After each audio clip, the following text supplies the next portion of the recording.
अस्सलाम वालेकुम students, concept clear now के प्लेटफॉर्म से मैं हूं जाहिद इकबाल, आपको खुशामदीद कहता हूं। उम्मीद है आप सब खैरियत से होंगे, वीडियोस को वॉच कर रहे होंगे और बहुत सारा नॉलेज गेन कर रहे होंगे। आपके कोऑपरेशन की बहुत ज़रूरत है। पहले भी मैंने बताया था कि ये जो मेरा चैनल है इस पर मैं आपके कंसेप्ट क्लियर करूँगा। तो आज का हमारा टॉपिक है ब्रांचेस ऑफ फिज़िक्स। टॉपिक शुरू करने से पहले आप सब दोस्तों से रिक्वेस्ट है कि मेरे चैनल को सब्सक्राइब करें। स्पेशली जो न्यू कमर्स हैं वो चैनल को सब्सक्राइब करें, वीडियो को लाइक और दोस्तों के साथ शेयर करें और बेल आइकन को दबाना हरगिज़ ना भूलें, ताकि मेरी नए आने वाली नोटिफिकेशन, नए आने वाली वीडियो आपको टाइमली पहुंच सके, आपका टाइम ज़ाया ना और आपकी स्टडी में किसी किस्म की हर्डल ना आए। हमारा टॉपिक है ब्रांचेस ऑफ फिज़िक्स। जूं टेक्नोलॉजी एडवांस होती जा रही है, हर चीज़ में इम्प्रूवमेंट आती जा रही है, फिज़िक्स की ब्रांचेस भी उस हिसाब से बढ़ती जा रही हैं। नॉर्मली जो फिज़िकल साइंसेस थी उनको हमने 5 ब्रांचेस में डिवाइड किया था, जिसमें फिज़िक्स, केमिस्ट्री, एस्ट्रोनॉमी, जियोलॉजी और मेटेरोलॉजी। उन 5 ब्रांचेस में पहली थी फिज़िक्स।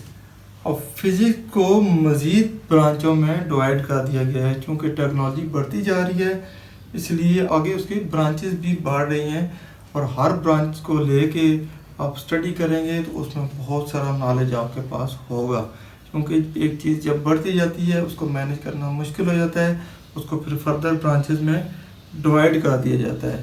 तो अभी मॉडर्न फिज़िक्स जो सी है, आजकल के दौर की जो फिज़िक्स है उसको मज़ीद ब्रांचेस में डिवाइड कर दिया गया है। वो ब्रांचेस कौन कौन सी हैं उनको थोड़ा सा डिस्कस कर लेते हैं। पहली है मैकेनिकल फिजिक्स, दूसरी है ऑप्टिक्स,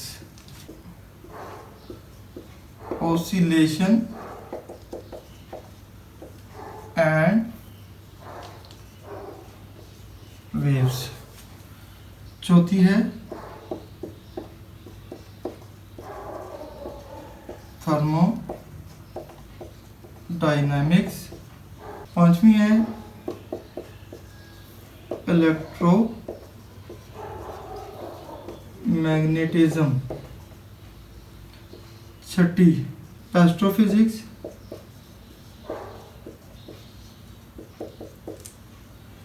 आठवीं क्वांटम फिजिक्स, नौवीं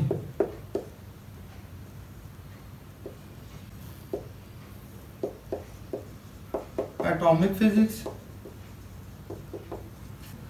और 10वीं जो सी है न्यूक्लियर फिजिक्स।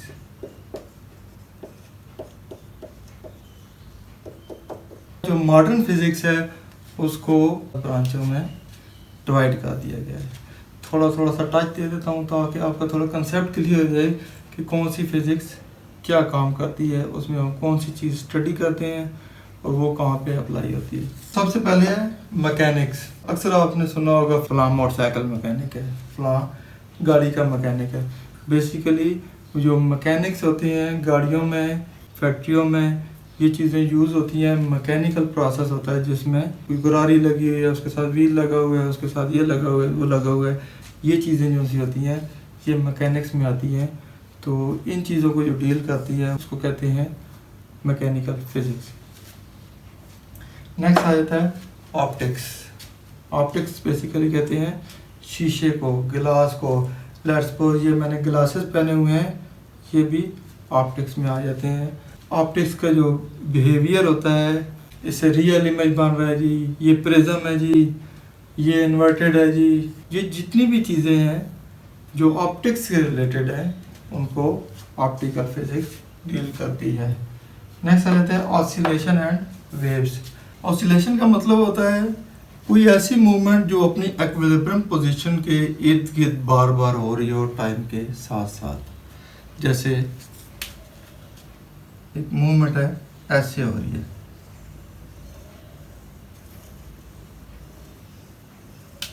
अब ये इसकी इक्विलिब्रियम पोजीशन है, इसके गिर्द ये ऊपर जाती है फिर नीचे जाए, ऊपर नीचे, इस चीज़ को कहते हैं ऑसिलेशन।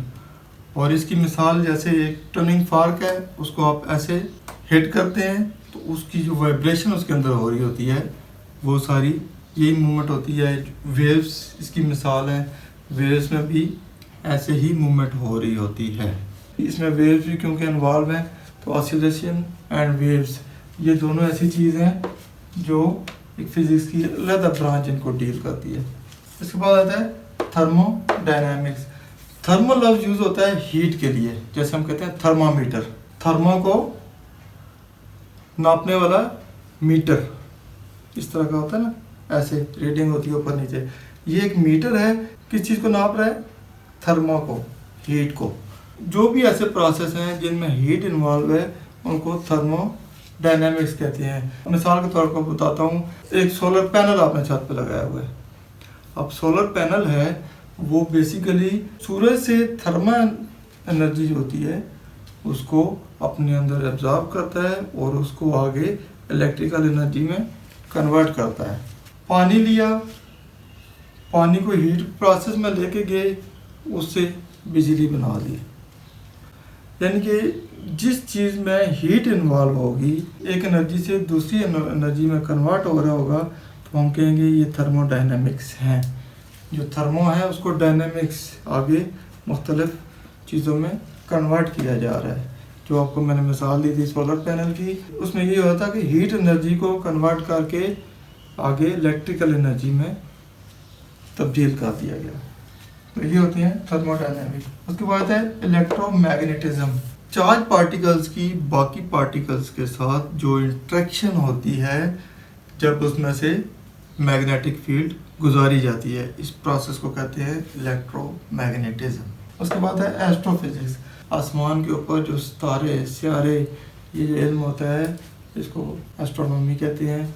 उसके रिलेटेड जो केमिकल प्रोसेस हो रहे होते हैं या फिजिकल प्रोसेस हो रहे होते हैं, फिजिक्स भी क्योंकि उसमें इन्वॉल्व होती है, इसलिए जो चीज़ें आसमान के ऊपर मौजूद हैं उनकी जो स्टडी होती है उसको हम कहते हैं एस्ट्रोफिजिक्स। उसके बाद आता है क्वांटम फिजिक्स। क्वांटम फिजिक्स जो सी होती है, ये जो सब एटमिक पार्टिकल्स होती हैं, जैसे एटमिक पार्टिकल कौन कौन से होते हैं? इलेक्ट्रॉन, प्रोटॉन्स और न्यूट्रॉन्स। उन पार्टिकल्स का जो बिहेवियर होता है उसको जो स्टडी होती है उसको हम कहते हैं क्वांटम फिजिक्स। नेक्स्ट आ जाता है एटॉमिक फिजिक्स। एटॉमिक फिजिक्स जो सी होती है, जो एटम होता है उसकी जो बनावट होती है, उसकी फिजिकल जो स्टेट्स होती हैं, बाकी चीज़ों के साथ उसका जो इंट्रैक्शन होता है, ये सारी चीज़ें एटॉमिक फिजिक्स में आ जाती हैं। एंड पे आता है न्यूक्लियर फिजिक्स। नाम से ज़्यादा है, जैसे न्यूक्लियर पावर प्लांट हो जाते हैं, न्यूक्लियर एटॉमिक बम जो सा होता है, ये सारी चीज़ें इसमें आ जाती हैं। उसमें क्या होता है कि एटम को यूज़ किया जाता है, उसकी फ्यूजन होती है और उस अमल के ज़रिए आगे बिजली बनाई जाती है। अब ये जो पूरी साइंस है इसके अंदर, उसको अब हम स्टडी करेंगे तो हम कहेंगे जी ये न्यूक्लियर फिजिक्स है। जो फिज़िक्स है इसका मैथमेटिक के साथ भी बड़ा ताल्लुक़ है। अगर हम नेचर को जांचना चाहें तो फिज़िक्स के साथ मैथ की भी हमें ज़रूरत पड़ती है।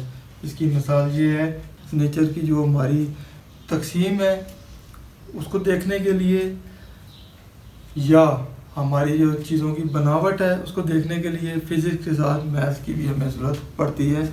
बुक में एक मिसाल भी दे दी गई है कि पिरामिड्स ऑफ इजिप्ट, ये एक दुनिया का अजूबा है।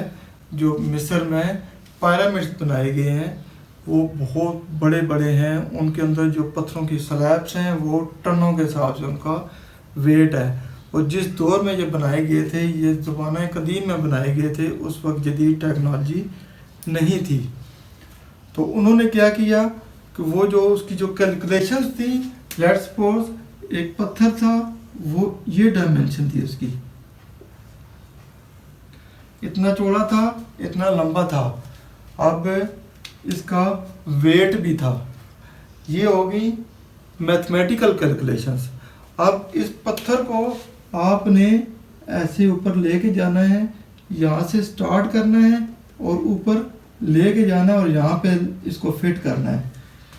तो यहाँ पे मैथ यहाँ तक था, यहाँ से आगे फिज़िक्स शुरू हो गई कि इसको ऊपर लेके कैसे जाना है। ऊपर वो ऊपर लेके जाने वाला जो प्रोसेस था उसमें हमारी फिज़िक्स इन्वॉल्व थी।